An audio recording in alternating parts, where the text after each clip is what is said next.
There seems to be a misconception out in the marketplace right now. And this is coming from a conversation that I had with a customer that called me that was interested in listing their property.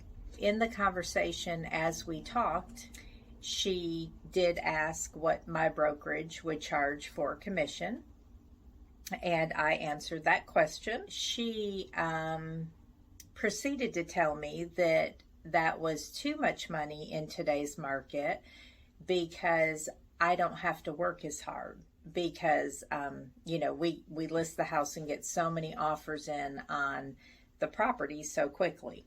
That did not sit well with me, because I feel like we actually work the same amount, whether a house sits on the market for a while or if it goes under contract quickly with multiple offers. If a house sits on the market for a while, then of course, the marketing money is going to inch up. But when we put a house on the market and it goes under contract quickly with multiple offers, then we work very hard to get all the information to the seller on those offers so that comparatively the seller can look at them and make the best decision for themselves. Every profession has good and bad. I don't think it matters, if you talk about doctors, lawyers, realtors, just some companies with customer service, you have good customer service representatives, you have bad customer service representatives.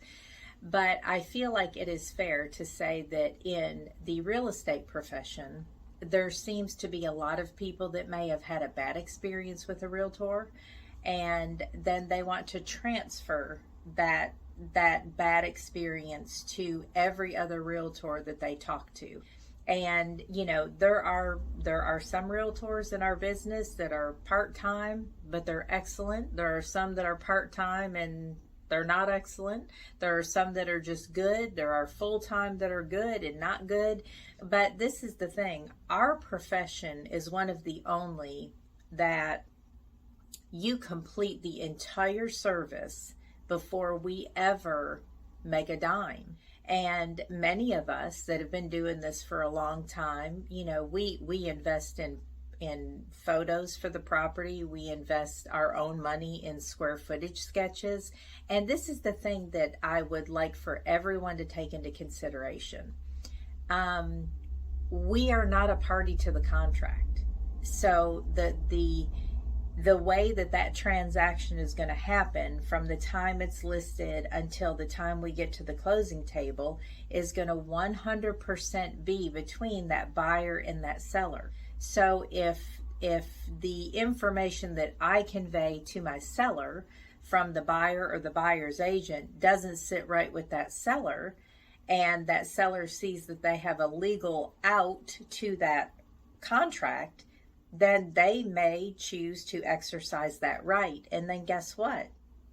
I don't get paid.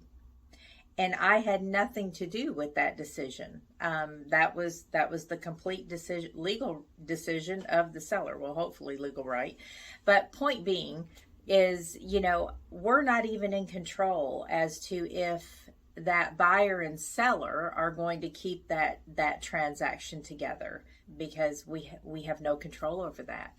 So I just felt like I needed to clear the air on this subject.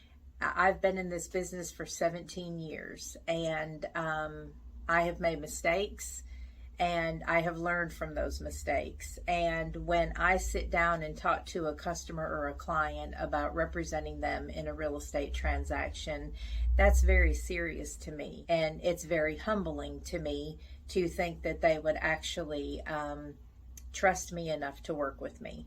So anyway, it's just another perspective on a lot of negativity that we're hearing right now about our industry. So anyway, if you want to, feel free to drop any comments below, and I'd love for you to subscribe to my channel, and please watch my other playlists.